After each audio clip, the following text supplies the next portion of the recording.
300 mutual fund में deep analysis करने के बाद कुछ ऐसे म्यूचुअल फंड्स मैं आपके लिए लाया हूं जो आपके पोर्टफोलियो में हो सकते हैं। इवन 70 to 80% इन्वेस्टर इन सारे म्यूचुअल फंड को कंसिडर कर सकते हैं अपने पोर्टफोलियो के लिए। बहुत सारे पैरामीटर जैसे कि लो रिस्क, हाई रिस्क, अगर ग्रोथ आती तो कैसे आती, ये सारे मैंने छाने हैं। कुछ पैरामीटर्स मैं आपके साथ भी शेयर करूंगा ताकि जो आपके पोर्टफोलियो में म्यूचुअल फंड है आप उनको भी आसानी से एनालाइज कर पाओ। सबसे पहले बात करते हैं शार्क की। शार्क कौन है? डेफिनेटली एक फंड मैनेजर। अगर फंड मैनेजर आपका बढ़िया है तो भाई मैं कितना भी ज्ञान दे दूं या आप 10 म्यूचुअल फंड क्यों ना रख लो, आपके लिए वो फंड मैनेजर पैसा बना लाएगा। तो सबसे इंपॉर्टेंट होता है किसी भी म्यूचुअल फंड का उसका फंड मैनेजर। अब फंड मैनेजर में क्या चेक करें कि भाई एक्सपीरियंस कम से कम 5 साल से ज्यादा होना चाहिए, क्योंकि अगर फंड मैनेजर का एक्सपीरियंस ज्यादा है तो बढ़िया है। दूसरी चीज है ट्रैक रिकॉर्ड। अगर एक फंड मैनेजर का ट्रैक रिकॉर्ड बढ़िया है मतलब वो आपके साथ जेन्युइन रहेगा, वो कोई भी फ्रॉड करने की कोशिश नहीं करेगा। थर्ड इंपॉर्टेंट चीज है मल्टीपल फंड मैनेजर्स, कि भाई थोड़े से ज्यादा फंड मैनेजर होना तो बुरा नहीं है, उनमें से आप चूज कर सकते हो, क्योंकि एक फंड मैनेजर के हाथ में पूरी पावर रहती है तो काफी ज्यादा हाई चांसेस होते हैं कि वो कोई ना कोई घपला कर ले। इसलिए जो फंड मैनेजर है वो थोड़े से ज्यादा होने चाहिए, एक या उससे ज्यादा उस फंड को मैनेज करते हो। एक चीज जो सबसे इंपॉर्टेंट होती है जब भी हम फंड मैनेजर्स की बात करते हैं कि भाई किस टाइप का वो फंड को मैनेज करते हैं, क्या वो वैल्यू इन्वेस्टिंग करते हैं, ग्रोथ इन्वेस्टिंग, क्योंकि कंसिस्टेंट इन्वेस्टिंग का पैटर्न हमारे पास होना तो हम उस पर लॉन्ग टर्म बेट ले सकते हैं। जैसे हमने रिसेंटली क्वांट के केस में देखा वीएलआरटी फ्रेमवर्क फेल हुआ, क्यों? क्योंकि उनका स्टांस हमेशा अग्रेसिव रहता है एंड रिसेंटली उन्होंने डिफेंसिव खेलने की कोशिश करी। तो एक फंड मैनेजर अगर एक तरीके की इन्वेस्टिंग स्टाइल पे स्टिक करता है तो वो अच्छा रहता है लॉन्ग टर्म में। लास्ट बट नॉट लीस्ट, जो फंड मैनेजर है वो फ्रीक्वेंटली चेंज नहीं होने चाहिए किसी फंड के अंदर। क्यों? क्योंकि अगर फंड मैनेजर चेंज होता है तो नया जो फंड मैनेजर आया है, आप ये समझो वो भी एक तरीके का एम्प्लॉय है, वो क्या बताया कि पुराने फंड मैनेजर ने जो पोर्टफोलियो बनाया था वो सही था? नहीं, वो आएगा, वो अपने हिसाब से उस पोर्टफोलियो को रीडिजाइन करेगा। और इस पूरे केस के अंदर जो पोर्टफोलियो होता है ज्यादातर केसेस में देखा गया है वो सफर करता है। इसलिए फंड मैनेजर उस म्यूचुअल फंड में ज्यादा तेजी से ना बदले जाए। फंड मैनेजर के बारे में तो मैंने आपको बता दिया, लेकिन एक इंसान है जो आपसे मिलने आया है, वो है ये। मेरा ये चैनल सब्सक्राइब करें और मेरे हर अपडेट आपको मिले, इसके लिए बेल आइकन जरूर दबाइएगा। अब देखो मोदी जी भी आकर के कह रहे हैं कि लाइक और सब्सक्राइब कर दो और वीडियो पसंद आई तो भाई कर दो यार, फ्री है आपके लिए, ठीक है। अब आगे चलते हैं। अब जब बात हो ही गई थी फंड मैनेजर की तो सेकंड सबसे इंपॉर्टेंट चीज आती है, वो होता है पोर्टफोलियो, कि भाई पोर्टफोलियो कैसा डिजाइन किया हुआ है। देखो आप और मैं तो एसआईपी करने वाले हैं, फंड मैनेजर और पोर्टफोलियो है जो पैसा बनाएगा हमारे लिए। तो क्या चीज है मैंने चेक करी पोर्टफोलियो के अंदर किस हिसाब के स्टॉक्स उन्होंने होल्ड करे हुए हैं। क्या वो एक लार्ज कैप स्टॉक है या मिड कैप स्टॉक है या फिर हाई रिस्क स्टॉक है। टॉप 10 स्टॉक्स आपको पोर्टफोलियो का डायरेक्शन बताते हैं, इसलिए मैं हमेशा कहता हूं कि टॉप 10 स्टॉक्स देखो कि कैसे हैं। सेकंड चीज सेक्टर एलोकेशन, कैसा सेक्टर उन्होंने चूज किया हुआ है, क्या वो एक ग्रोथ सेक्टर है या फिर वो कंसिस्टेंट कंपाउंडर सेक्टर है। अगर कंसिस्टेंट कंपाउंडर सेक्टर है तो कंसिस्टेंटली कंपाउंड करेगा। जैसे इंडिया के अंदर बैंकिंग एक कंसिस्टेंट कंपाउंडर है, आईटी एक कंसिस्टेंट कंपाउंडर है, कंज्यूमर एक कंसिस्टेंट कंपाउंडर है। तो अगर कोई भी म्यूचुअल फंड ऐसे सेक्टर में इन्वेस्ट करता है तो लॉस होने के चांसेस ऑटोमेटिकली कम हो जाते हैं। नेक्स्ट हमने चेक करा टर्नओवर रेशियो, ये क्वांट के अंदर काफी ज्यादा हुआ करता था, लेकिन अगर सस्टेनेबल ग्रोथ चाहिए तो लगातार टर्नओवर रेशियो को अगर आप हाई रखोगे तो ये लाना थोड़ा सा मुश्किल है, इसलिए थोड़ा कम टर्नओवर रेशियो हो तो अच्छा है। And last but not least diversification, एक म्यूचुअल फंड का पोर्टफोलियो कितना डाइवर्सिफाई है। क्योंकि अगर आप एक लॉन्ग टर्म इन्वेस्टर बनना चाहते हो जहां पे आप extra ordinary high return expect नहीं कर रहे लेकिन कंसिस्टेंट कंपाउंडिंग रिटर्न एक्सपेक्ट कर रहे हो तो डाइवर्सिफिकेशन इंपॉर्टेंट है।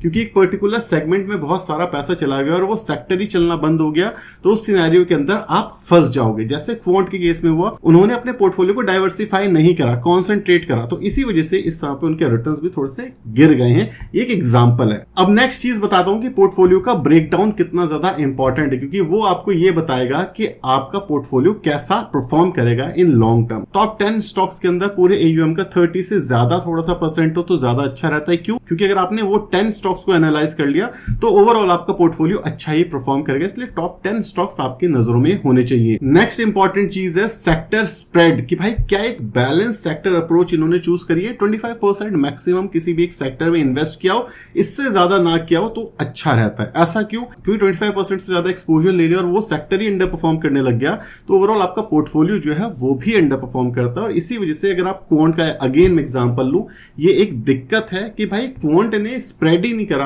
अलग अलग सेक्टर्स के अंदर। Last but not least, market cap के हिसाब से भी आपका पोर्टफोलियो डाइवर्सिफाई होना चाहिए। Large cap, mid cap, small cap में आपका पैसा जा रहा हो तो अच्छा है, क्योंकि किसी भी अगर आप कैटेगरी का म्यूचुअल फंड लेते हो, सपोज करो स्मॉल कैप का, तो 67% आपका पैसा स्मॉल कैप में जाना चाहिए। लेकिन उसके बावजूद एक अच्छा फंड मैनेजर अपने पोर्टफोलियो को थोड़ा डाइवर्सिफाई करता है। अगर स्मॉल कैप का इन्वेस्टर है तो वो मिड कैप में ज्यादा पोजीशन रखेगा, लेकिन थोड़ी सी लार्ज कैप में भी। अगर एक मिड कैप का म्यूचुअल फंड किसी इन्वेस्टर ने चूज किया तो जो फंड मैनेजर है वो 67% मिड कैप में रखेगा, थोड़ा पैसा लार्ज कैप में, थोड़ा सा स्मॉल कैप में, क्योंकि उसे समझ आ जाएगा कि भाई मिड कैप का इन्वेस्टर है ये, तो इसका जो रिस्क एपेटाइट है वो कम है, तो इसलिए स्मॉल कैप में ज्यादा एक्सपोजर नहीं लेगा। तो ये मेन पैरामीटर्स हैं जो मैंने कंसीडर करे हैं इन 5 म्यूचुअल फंड को चूज करने से पहले। तो अब ज्यादा टाइम ना लेते हुए आपको डायरेक्टली लेके चलता हूं कौन कौन से म्यूचुअल फंड है जो हमारी इस कैटेगरी को सरपास कर चुके हैं और इन सारे पैरामीटर्स में से मैक्सिमम पैरामीटर्स उन्होंने चेक करे हैं। तो 5वें नंबर पे जो सबसे पहला म्यूचुअल फंड आ रहा है हमारा, वो है Nippon India large cap mutual fund. ये फंड ऑलमोस्ट सारे क्राइटेरिया को फुलफिल करता है। अगर आप इसके एवरेज रिटर्न देखोगे मैक्सिमम लेवल पे, तो रिस्क को एडजस्ट करके इसने हमेशा आपको 16.68% के CAGR से रिटर्न दिए हैं, जो कि एक्स्ट्रा ऑर्डिनरी है, क्योंकि जो बेंचमार्क है वो 13 से 14% के बीच में ही रहा है। तो एक बहुत इंपॉर्टेंट चीज है जो आपको ध्यान में रखनी चाहिए कि एक फंड जो है वो अपने कंसिस्टेंटली बेंचमार्क को बीट कर पा रहा है इवन लॉन्ग टर्म। 2012 से ये वाला म्यूचुअल फंड चल रहा है और आप देखोगे आज भी ये अच्छे खासे तरीके से ऊपर की साइड गया है। एक लार्ज कैप का अगर किसी को पोर्टफोलियो चाहिए तो Nippon India large cap fund अच्छा फंड होने वाला है। अगर मैं पोर्टफोलियो की बात करूं तो भाई पोर्टफोलियो को आप देख सकते हो एक प्रॉपर डाइवर्सिफाई दिख रहा है, किसी में भी 25% से ज्यादा की इन्वेस्टिंग नहीं है और पुराने सारे पोर्टफोलियो भी मैंने यहां पर आपके लिए चेक करके रखे हुए हैं। और टॉप होल्डिंग के अंदर भी आप देख सकते हो 30% से ज्यादा की होल्डिंग है। इसी तरीके से आपको सारे म्यूचुअल फंड दिखेंगे। इसके बाद जो नेक्स्ट म्यूचुअल फंड आता है हमारा, वो है Parag Parekh flexi cap mutual fund. इसको रखने के पीछे भी सिंपल सा रीजन है, क्योंकि भाई पराग पारेख एक कंसिस्टेंट परफॉर्मर है। अगर आप मैक्सिमम रिटर्न देखोगे तो 20% CAGR से इसने आपको रिटर्न दिए हैं।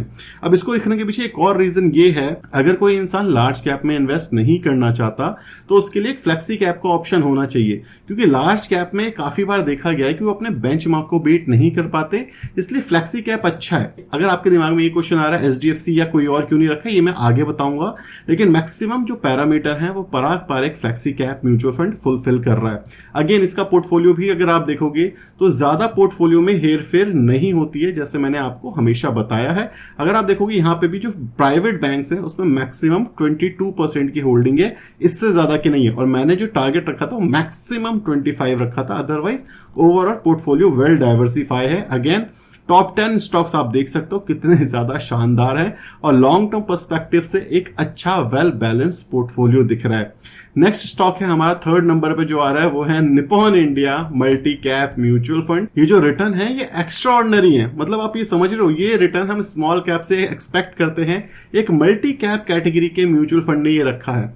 और ये जो पोर्टफोलियो इन्होंने डिजाइन किया है ना, वो और भी एक्स्ट्रा ऑर्डिनरी है। आप देखो एक वेल बैलेंस, मतलब आप ये समझो कभी बैंक्स डाउन जाएंगे तो इलेक्ट्रिकल कंपोनेंट बढ़ जाएगा, कभी फार्मास्यूटिकल बढ़ जाएगा, और जब आप और इसको डिग डाउन करोगे, डीपली एनालाइज करोगे, तो आपको समझ आ जाएगा कि भाई एक बैलेंस पोर्टफोलियो कैसा होता है, जिसने large cap, mid cap, small cap हर जगह पर अपना पैसा डाला हुआ है। तो काफी सारे ऐसे इन्वेस्टर्स भी होते हैं जो कहते हैं मुझे एक ही म्यूचुअल फंड में पैसा डालना है, मैं बहुत सारे म्यूचुअल फंड मैनेज नहीं कर सकता। तो उन लोगों के लिए फ्लेक्सी कैप और मल्टी कैप कैटेगरी बहुत ज्यादा अच्छी होती है। तो ये मेन रीजन है इन सारे म्यूचुअल फंड्स को रखने का। अगले म्यूचुअल फंड की अगर मैं बात करूं, ये तो मतलब डिफरेंट है, ओवरऑल लीग से अलग है, वो है SBI कॉन्ट्रा म्यूचुअल फंड। इस चैनल पे काफी बार ये फीचर हुआ है, इसके बारे में मैं थोड़ा बताना चाहूंगा आपको।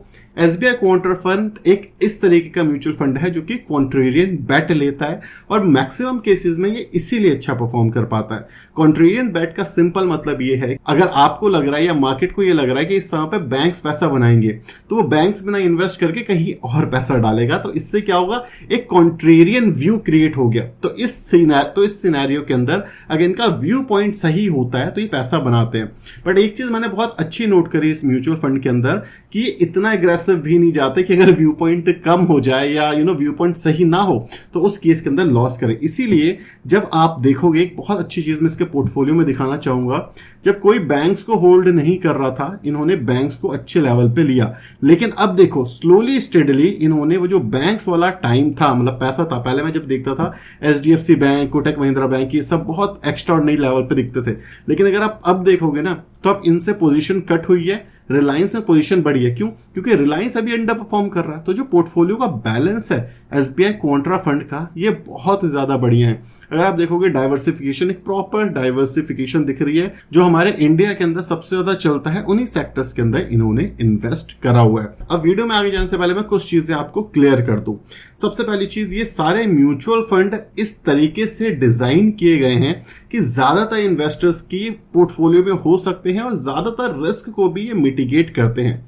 बेसिकली रिस्क का मतलब क्या है? रिस्क का सिंपल मतलब है कि भाई ज्यादा वोलेटिलिटी ना हो, मतलब आप चार्ट में ऊपर नीचे देखते हो ना, बस वो ना हो। इसके अलावा कोई भी दूसरा रिस्क नहीं होता मार्केट के अंदर। अगर आप इन सारे म्यूचुअल फंड के अंदर जो देखा गया है 5 साल या उससे ज्यादा रखते हो अपना पैसा, तो उस सिनेरियो के अंदर ये फंड्स आपको एक्चुअली अच्छे रिटर्न्स बना करके देते हैं। मैंने इन सारे म्यूचुअल फंड को एनालाइज करने के लिए ट्रेलिंग रिटर्न्स को भी चेक करा, इसी के साथ साथ XIRR भी चेक करा, और इन्होंने अपने कंपटीशन के आसपास नहीं, काफी ज्यादा केसेस में तो अच्छे रिटर्न्स दिए और बेंचमार्क को मेजॉरिटी ऑफ द केसेस में बीट करा है। और इन सारे के सारे म्यूचुअल फंड की रेपुटेशन इतनी ज्यादा अच्छी है कि घपले होने के चांसेस थोड़े से कम हो जाते हैं। लेकिन नो वन नोज, दुनिया में कुछ भी पॉसिबल है, ठीक है। तो ये सारी चीजें आई होप आपको क्लियर हो गई होंगी। बेस्ट चीज ये है कि इन सारे म्यूचुअल फंड के अंदर कोई भी पैसा डाल सकता है, ज्यादा लंबा पोर्टफोलियो बनाने की उसे जरूरत नहीं है, सिंपल इन्वेस्टिंग से काम चल जाएगा।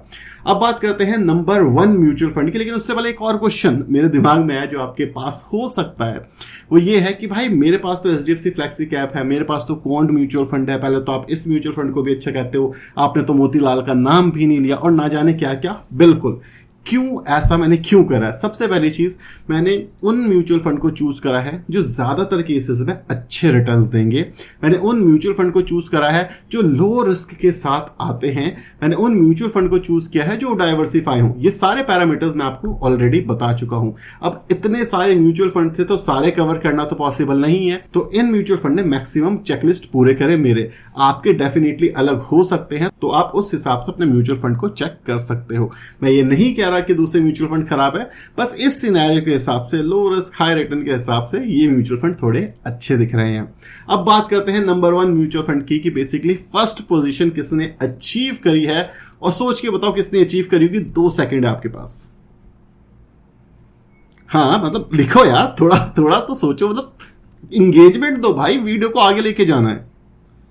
ठीक है, लिख दिया, चलो बताता हूं। तो जो बेस्ट म्यूचुअल फंड है वो है कोई दूसरा नहीं, हमारा निफ्टी 50।